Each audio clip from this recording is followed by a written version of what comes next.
Last night, the Trump administration faced another example of judicial overreach. Using his full and proper legal authority, President Trump imposed universal tariffs and reciprocal tariffs on Liberation Day to address the extraordinary threat to our national security and economy posed by large and persistent annual U.S. goods trade deficits. The United States has run a trade deficit of goods every year since 1975. In 2024, our trade deficit in goods exceeded $1 trillion. Everybody agrees this is unacceptable. President Trump is delivering on his promise to fix this problem, and he has taken a long overdue and much needed bold stance for American workers after decades of our manufacturing base being hollowed out. The president's rationale for imposing these powerful tariffs was legally sound and grounded in common sense. President Trump correctly believes that America cannot function safely long-term if we are unable to scale advanced domestic manufacturing capacity, have our own secure critical supply chains, and our defense industrial base is dependent on foreign adversaries. Three judges of the U.S. Court of International Trade disagreed and brazenly abused their judicial power to usurp the authority of President Trump to stop him from carrying out the mandate that the American people gave him. These judges failed to acknowledge that the President of the United States has core foreign affairs powers and authority given to him by Congress to protect the United States economy and national security. Congress had created the National Emergency Act to provide the congressional framework to strike down improper IEEPA use, and any questions over whether President Trump improperly imposed these IEEPA tariffs were already adjudicated in Congress following Liberation Day. Congress firmly rejected an effort led by Senator Rand Paul and Democrats to terminate the president's reciprocal tariffs. The courts should have no role here. There is a troubling and dangerous trend of unelected judges inserting themselves into the presidential decision-making process. America cannot function if President Trump, or any other president for that matter, has their sensitive diplomatic or trade negotiations railroaded by activist judges. President Trump is in the process of rebalancing America's trading agreements with the entire world, bringing tens of billions of dollars in tariff revenues to our country, and finally ending the United States of America from being ripped off. These judges are threatening to undermine the credibility of the United States on the world stage. The administration has already filed an emergency motion for a stay pending appeal and an immediate administrative stay to strike down this egregious decision. But ultimately, the Supreme Court must put an end to this for the sake of our Constitution and our country. With Congress returning next week, it's critical that Senate Republicans maintain the momentum and quickly pass the One Big Beautiful Bill. The One Big Beautiful Bill will truly make America safe and prosperous. The One Big Beautiful Bill includes the largest border security investment ever. That's why the law enforcement groups are lining up to encourage its swift passage. The National Fraternal Order of Police, the largest police union in the country, just endorsed key provisions of the bill. The FOP president announced their strong support, saying the One Big Beautiful Bill Act is more than legislation. It is a promise kept to the public safety officers across the country and a bold step toward an economy that respects, rewards, and uplifts the people who keep it safe. And the National Border Patrol Council, which represents nearly 20,000 Border Patrol agents, hailed the legislation as well. The group's president said this legislation provides a once-in-a-generation investment in the border security of our great country and will make America safer. The One Big Beautiful Bill will guarantee we can permanently have the safest, strongest, and most secure immigration system in American history. I also want to take the opportunity to debunk some false claims that have been circulating in the press about this bill. The blatantly wrong claim that the One Big Beautiful Bill increases the deficit is based on the Congressional Budget Office and other scorekeepers who use shoddy assumptions and have historically been terrible at forecasting across Democrat and Republican administrations alike. For example, just before Congress enacted the original Trump tax cuts at the end of 2017, the same CBO projected that growth would average a mere 1.9% over the next 10 years. However, by 2019, actual growth had surged to 3.4% once the Trump tax cuts went into effect, exceeding the CBO forecast by nearly 2 full percentage points. The CBO's latest forecast makes the same anemic growth assumptions as they did in 2017, missing the impact of the One Big Beautiful Bill. The CBO assumes long-term GDP growth of an anemic 1.8%, and that is absurd. The American economy is going to boom like never before after the One Big Beautiful Bill is passed.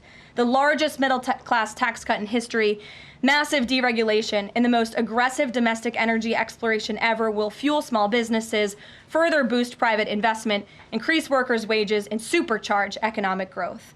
The Council of Economic Advisors has factored in the effects of all these pro-growth policies and estimated in their own analysis that growth will average 3% in the long run after the One Big Beautiful Bill is passed, which is nearly double the ridiculous CBO projection. This higher growth would result in $4.1 trillion in additional revenue over the next 10 years. Between the common sense spending reforms contained in the One Big Beautiful Bill and the robust economic growth that will be generated as a result of it, there will be no increase to the deficit. The same analysis from the CEA shows just how this historic package will unleash prosperity and ignite a blue-collar boom across America. But if the radical Democrats get their way and the One Big Beautiful Bill does not pass, Americans will face a whopping $4 trillion tax hike. This is unacceptable to President Trump. President Trump will not allow Democrats to massively raise Americans' taxes. Senate Republicans must get this bill passed. Failure is not an option. The American people are counting on Republicans to deliver. In other news, despite all the doom casting from the media, Americans are growing more and more optimistic about the economy under this president. Consumer confidence surged in May with the biggest monthly jump in 4 years, smashing expectations. According to the release from the Consumer Confidence Index, the increase in confidence was broad-based across all age groups, income groups, and political affiliations. Our country is clearly heading in the right direction under President Trump's bold leadership. For the first time in history of Rasmussen polling, a majority of Americans believe the country is on the right track. It's unsurprising because the president is fulfilling the promises he made to the American people. Here in our new media seat today, we have the editor-in-chief of The Federalist, Molly Hemingway. The Federalist is led by Molly and Sean Davis and provides fearless journalism and coverage of politics and culture to millions of readers all over the world. Thank you for being here, Molly, and why don't you please kick us off? Thank you, Caroline.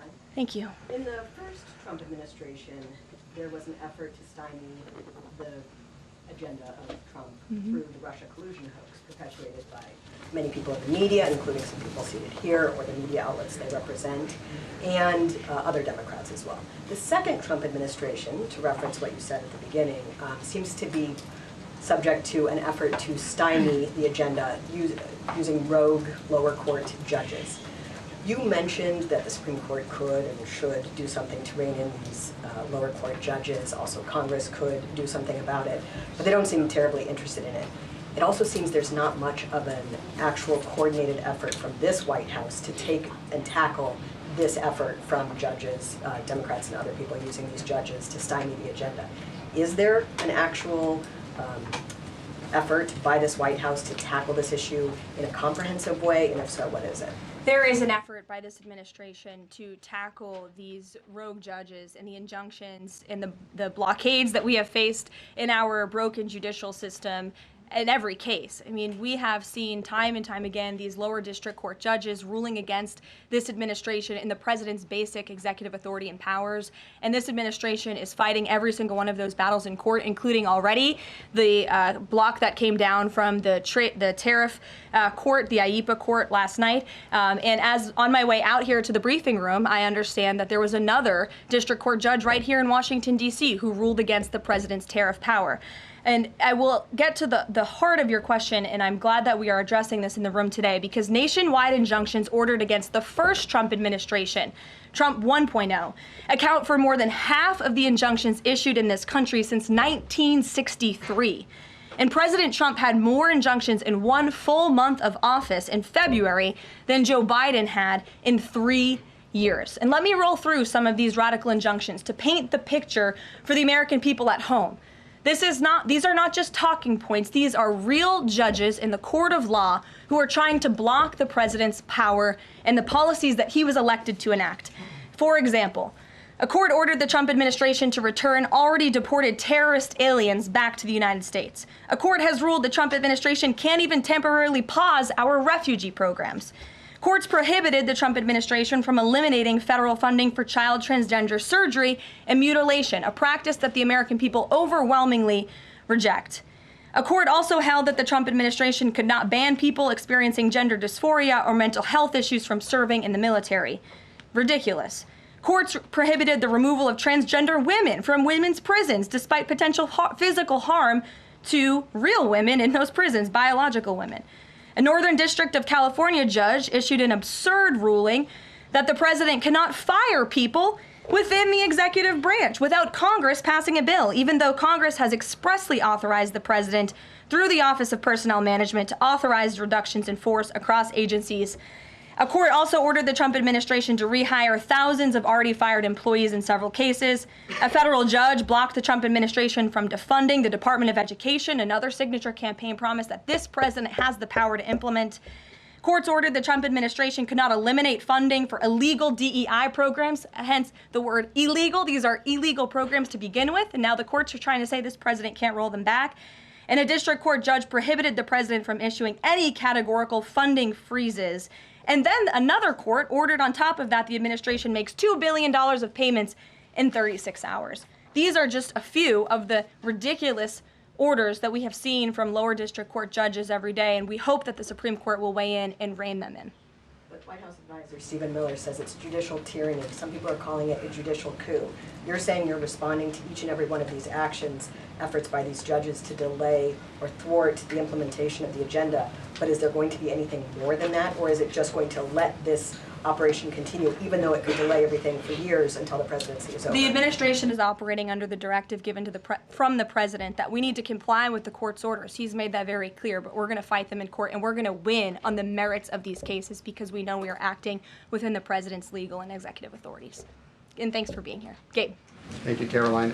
Question on tariffs, but first actually some foreign policy news, some breaking news. Some local Israeli media is reporting that Prime Minister Netanyahu told hostage families that he's accepted a 60-day truce offer. So can you confirm, have Israel and Hamas agreed to a truce? I can confirm that Special Envoy Witkoff and the president submitted a ceasefire proposal to Hamas that Israel backed and supported. Israel signed off on this proposal before it was sent to Hamas. I can also confirm that those discussions are continuing, and we hope that a ceasefire in Gaza will take place so we can return all of the hostages home, and that's been a priority from this administration from the beginning. I won't comment further as we are in the midst of this right now. So to be clear, you don't know if Hamas has accepted it yet? Not to my knowledge, but certainly if that becomes the case and this ceasefire goes into effect, you'll hear it directly from myself, the president, or Special Envoy Witkoff. On tariffs, Kevin Hassett earlier this morning, he brushed off a legal ruling, called it a hiccup, and he said that trade deal negotiations would continue.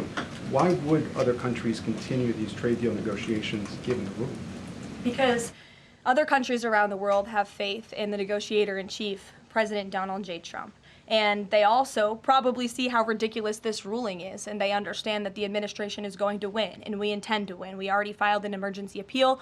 We expect to fight this battle all the way to the Supreme Court.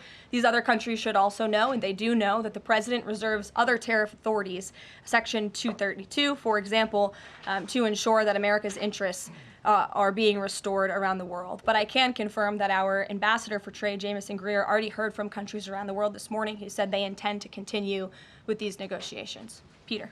Thank you, Caroline. So many of the president's plans right now are being blocked by courts.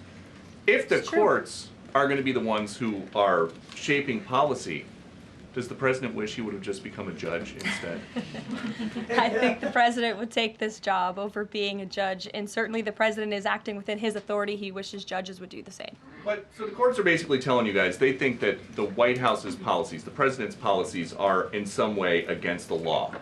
So why can't President Trump ask the Republicans that control the House and the Republicans that control the Senate just to make a new law? Well, these laws have already been granted to the president by the Constitution and by laws that have been previously passed. I'll give you another example. For instance, we've been blocked in court for the revocation of visas from individuals who have the privilege of studying in the United States of America. Secretary of State Rubio has simply used his authority to revoke those visas, to revoke that privilege, and we've seen the courts try to block that. So if these judges want to be the Secretary of State or they want to be the president, they can run for office themselves. It should be the other way around. But all of the actions the president has taken rely on legal authorities that have already been granted to him by our nation's existing laws. And on a different topic, there are some folks in President Biden's inner circle who are now in talks with Republicans in Congress to give interviews about how they may have handled President Biden's decline. Is the president satisfied with aides only sitting for these transcribed interviews, or would he also like to see some kind of testimony from the former First Lady, Dr. Biden? I think, frankly, the former First Lady should certainly speak up about what she saw in regards to her husband and when she saw it and what she knew. Because I think anybody looking, again, at the videos and photo evidence of Joe Biden with your own eyes and a little bit of common sense can see this was a clear cover-up. And Jill Biden was certainly complicit in that cover-up. There's documentation, video evidence of her clearly shielding her husband away from the cameras. They were just on The View last week. She was saying everything is fine. She's still lying to the American people. She still thinks the American public are so stupid that they're going to believe her lies. And frankly, it's insulting, and she needs to answer for it. Ouija. Thank you, Caroline. President Trump was asked what he thought about Elon Musk's claim that the big, beautiful bill increases the budget deficit and undermines the work of DOJ. And the president didn't actually comment on those remarks. He just talked about the need to support the bill. So what does the president think about what Elon Musk said? Well, the president is very proud of the one big beautiful bill, and he wants to see it pass. He wants the Senate to get to work on it and send it to his desk as quickly as possible. Of course, as you know, Elon Musk announced last night his departure as an official special government employee from the Trump administration. We thank him for his service. We thank him for getting DOJ off of the ground, and the efforts to cut waste, fraud, and abuse will continue. So he doesn't have any comment about Musk saying it adds to the deficit and it undermines all his work? The president commented on this. I commented on it. I told you that this bill saves $1.6 trillion according to the Council of Economic Advisors and the analyses that the president believes in. So he gave a comment. I gave a comment. Just because you don't like that comment doesn't mean it's not a comment. Rachel. Thanks, Caroline. Back on trade, I know you said the White House is going to fight this ruling in court. Is the administration actively reviewing other avenues, other options to carry out the president's trade policy? The president's trade policy will continue. We will comply with the court orders, but yes, the president has other legal authorities where he can implement tariffs. However, it does not dispute the fact that the president was right to declare a national emergency when it came to fentanyl and when it came to our crippling deficits and the lack of critical supply chains here at home. That is the reasoning for the president's tariffs. And the court didn't dispute those facts, by the way. And there have been other courts that have reaffirmed the president's position. In fact, a ruling in federal court earlier this month shows that the administration is in the right, said we will win on appeal. A federal district judge in Florida ruled that IEEPA, in fact, does grant the president the authority to unilaterally impose tariffs. And 20 years ago, I will add, they are not a court, the New York Times editorial board responded to the January 2005 trade deficit of $58.3 billion by writing an editorial entitled Dangerous Deficits. And since then, our trade deficit has more than doubled. The U.S. trade deficit in January totaled a whopping $131.4 billion. So people on both sides of the aisle, pundits, lawyers, legal scholars, politicians have all agreed that it is a national emergency, our trade deficits and our lack of critical supply chains here at home. It's just President Trump was the first president to actually act on it, to restore that wealth and that prosperity to the United States of America. And it's very unfortunate that the courts are now blocking his attempts to do that. Has the administration then reached the point where you are actually asking your economic advisors to start reviewing other avenues to implement the president's trade policy, or do you want to just see this legal process take place for now? We can walk and chew gum at the same time. We are doing both. Josh. The Fed says the president met with the Fed chair earlier today. I'm wondering if you can give us any readout of that meeting. The Fed also says that they discussed the economy. I imagine the president might have shared views on rates as well, but what can you share with us? I can share with you that we saw, the president and I both saw the statement that the Fed put out after the meeting. That statement is correct. However, the president did say that he believes the Fed chair is making a mistake by not lowering interest rates, which is putting us at an economic disadvantage to China and other countries. And the president's been very vocal about that, both publicly and now I can reveal privately as well. Did he speak at all about his plans for that position, but whether he would seek to move Jay Powell out of that position or keep him in until his term ends? No. Okay. Kristen. Ask very quickly on the tariff question. You mentioned Section 232 earlier. Are you suggesting that you might sort of speed up some of the existing 232 investigations? Or are you talking potentially using 232 as a replacement power if this ruling doesn't go your way? Of course, you hope it does. I'm not suggesting that. I'm just simply stating the fact that the president has other legal authorities he can use to implement tariffs, and the administration is willing to use those. As you know, we already have applied Section 232 tariffs on specific industries. Thank you. Yep, thank you. President Trump said that he needed 1.5 to 2 weeks to determine whether or not he believed Vladimir Putin wanted peace. He has been in office now for 4 months. What does he believe is going to happen in the next 1.5 to 2 weeks that would change his opinion? Well, it is my understanding and it is our hope that Russia and Ukraine will engage in direct talks and negotiations next week in Istanbul, and we believe that meeting is going to take place, and that is a meeting the president encouraged and urged for these two sides to come together and negotiate directly. And the president has been clear from the very beginning of this conflict that he wants to see this conflict solved on the negotiating table, not on the battlefield, and he's told that to both leaders, again, both publicly and privately. So hopefully next week it will move the ball forward in this. Is going to participate in those conversations? We will let you know if the president plans to send a representative. I'm not tracking that at this time. To Kelly in the back. Thanks, Caroline. Sure. I wanted to just clarify once and for all the Qatari jet, the sale, or the gift, because the Qatari government is asking the U.S. to clarify that the jet's pending transfer was initiated by the Trump administration. So is this something that the White House is going to do? The amount of questions we've received, and we've been incredibly clear, and I have answered this, the president has answered this, the Department of Defense has answered this. This is a government-to-government gift transfer from the Qataris to the Department of Defense, to the United States Air Force. It is now in their hands, and for further details on where that stands, I would defer you to the Department of Defense and the United States Air Force. I have nothing more for you on that. Deanna. Thanks, Caroline. 2 questions, one on Big Beautiful Bill, one on immigration. Sure. Yesterday, Trump said, we will be negotiating that bill, and I'm not happy about certain aspects of it, but I'm thrilled by other aspects of it. Wondering if you could, share any specifics on that. And on immigration, do you know how many illegal migrants have taken Trump's voucher program so far and have deported themselves?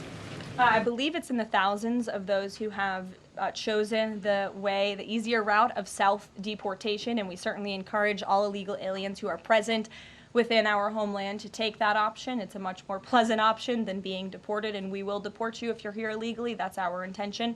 As for the first question, what the president was speaking about is how this is a great bill. However, it has come as a result of a hard negotiation. It's difficult to get things done on Capitol Hill, but thanks to President Trump, this bill is moving in the right direction, and thanks to House Republicans and the leadership over there as well, who did a great job mediating both sides of the caucus to move this bill to the Senate. And now the president, again, has told his friends on the Senate side and is already engaged in those conversations to get that bill back to his desk as soon as possible. Sure.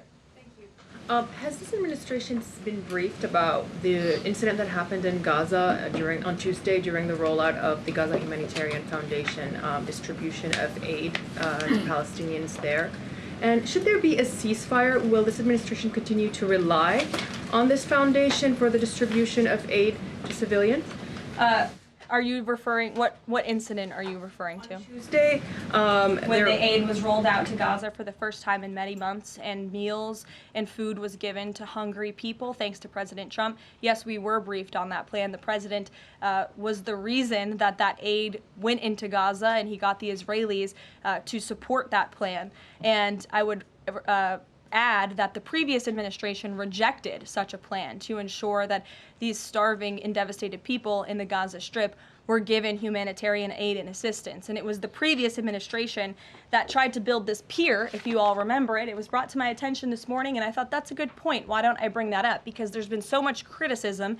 In fact, it was on the front page of a newspaper this morning about the criticism for this president having a humanitarian heart and giving people badly needed food and supplies. Nobody wanted to talk about how the previous administration failed in that endeavor. They built this pier that cost $230 million. It lasted about 20 days, and more than 60 U.S. service members were injured, as a part of this floating aid pier that did nothing for the people of Gaza. The president is opening up his humanitarian heart to get aid into the region while his team simultaneously negotiates a ceasefire and the return of all hostages. We are moving the ball forward in a positive direction for all people. The president wants to see peace for all people. Jasmine. Thanks so much, Caroline. A notice investigation found that the Hallmark Maha Commission report that was released last week cites studies that appear to not exist. We know that because in part we reached out to some of the listed authors who said that they didn't write the studies cited. So I want to ask, does the White House have confidence that the information coming from HHS can be trusted? Yes, we have complete confidence in Secretary Kennedy and his team at HHS. I understand there were some formatting issues with the Maha report that are being addressed, and the report will be updated, but it does not negate the substance of the report, which, as you know, is one of the most transformative health reports that has ever been released by the federal government and is backed on good science that has never been recognized by the federal government. Follow-up, can you talk about what tools or research goes into production of these kinds of reports? For instance, is it AI that's used to put together these reports now? I can't speak to that. I would defer you to the Department of Health and Human Services. What I know is just what I told you. Lindsay. Thank you, Caroline. Many small businesses that we've talked to since the tariffs have been in place have said what would really help them is a long-term plan so that they can catch up. In light of what's happened now, this trade war with the courts, how will that impact this 90-day window? Will you guys be adjusting that? And how can you help relieve some of these small businesses? Well, I would say nobody understands the needs of business owners, and nobody has the backs of our small business community more than President Donald J. Trump. He believes, I've heard him talk about this with small business owners himself, that small businesses are truly the backbone of our American economy. And that's why the president is supporting the One Big Beautiful Bill. So for those you spoke to who are asking for a long-term plan, big tax cuts are coming their way. No tax on tips, no tax on overtime for their workers, more money in their pockets. Their bottom lines will be larger. They can pay their people more. Wages are going to go up. Inflation will continue to come down. We've already seen energy prices plummeting as a result of this president's economic and energy agenda that he has been implementing across the federal government, reducing burdensome regulation. All of that is good news for small business owners across the country. That's why they strongly support the president, and that's the Trump economic plan that is underway. And again, you're emphasizing, I believe, the need to pass the One Big Beautiful Bill, and the president wants to see that happen. Sure. Will you still work within that 90-day window for these trade negotiations? Does that still stand? Again, as far as we're concerned, our trade agenda is moving forward, and we've already heard from countries around the world today who will continue to negotiate in good faith with the United States so we can cut good trade deals on behalf of the American people, and we fully expect to win this case in court. Sure. On Golden Dome, the president put out this number of $61 billion. How did he arrive at that? Is that the number it will cost to protect Canada, and is it negotiable, or where did it come from? I can certainly ask the president, and I can check in with our research team, and we'll get you the facts on that number. But the Golden Dome is certainly a significant investment in our nation's national security and homeland security to protect Americans, all of you in this room, from future threats. Any readout on have the Canadians been talking in good faith about paying to be in it? I know they've expressed some interest. Well, the president has certainly expressed to the Canadians how we are essentially subsidizing their national defense. He brought it up in his meeting with their new leader here, and as you know, we'll be traveling to Canada next month for the G7, so I expect that topic of discussion to come up on that trip as well. Sure. Hi, thanks, Caroline. There was a May Day USA rally in Seattle that happened over the weekend that developed into some protests and riots. The Seattle Mayor Harrell said that it was a far-right rally held here to provoke a reaction by promoting beliefs that are inherently opposed to our city's values, which he defined as LGBT values. I know the FBI is looking into this, but has the president reached out to the mayor at all, asked him to apologize for this, and is this something that the administration would consider an example of anti-Christian bias?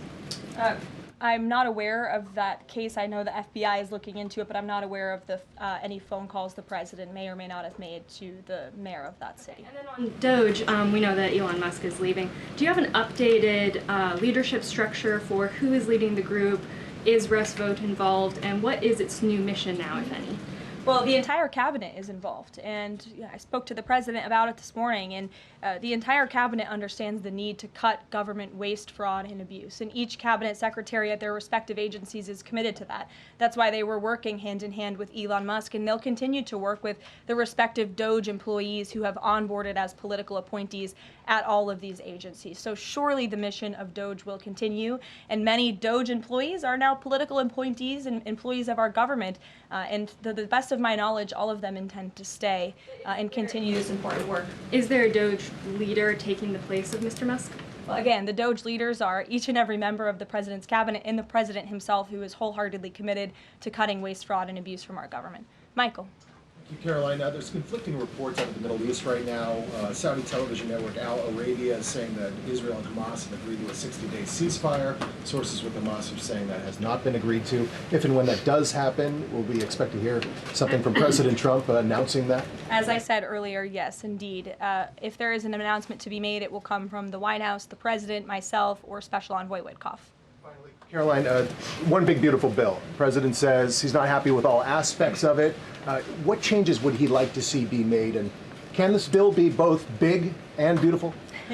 It is a one big beautiful bill, as the name rings true, and the president, as I said, is currently working with his friends in the Senate who have some recommendations for the bill. Those negotiations and discussions are continuing, but the president's ultimate priority is to get this bill back to his desk for signature. And the president's priorities in this bill are non-negotiable in terms of the tax priorities he wants to see and the large tax cuts in the border investments that are currently in this bill. He is not going to allow them to go away for the American people. Sure, go ahead. Yes, I wanted to ask you about, has the president spoken to any of these foreign leaders about these agreements that have been reached, specifically the case of the United Kingdom that already has an agreement in place after this decision of the court in New York? Has the president talked to foreign leaders about what? About the court decision in New York. Which court decision in New York? The trade court. Oh, the trade court decision. He did speak to the leader of Japan this morning, and he said that was a very good call and a good discussion. And as I said, the president's cabinet, Secretary Lutnick, Secretary Bessent, and Ambassador Jameson Greer have all been in touch with their counterparts in countries around the world to let them know the United States will still be at the negotiating table, and we still expect countries around the world to treat us fairly. Again, I will just close by saying that how ridiculous it is that we have been ripped off, our middle class has been hollowed out, our manufacturing base has left and gone overseas, jobs have been offshored, and now no court did anything about that. No court did anything about hundreds of thousands of people being put out of work, about thousands of factories being closed down, about our deficits going to dangerous levels, as the New York Times has said.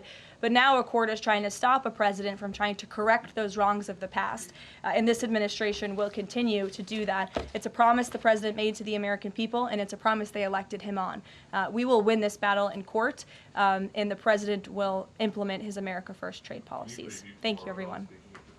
Is the U.S. Steel situation tomorrow at the speech? I can tell you the president greatly looks forward to going to Pittsburgh, Pennsylvania, where he will discuss this historic deal and discuss American jobs and American steel, and we hope to see you all there. Thanks, guys. Thanks for watching. Here's another story you may like, and subscribe to the WSBT 22 YouTube channel.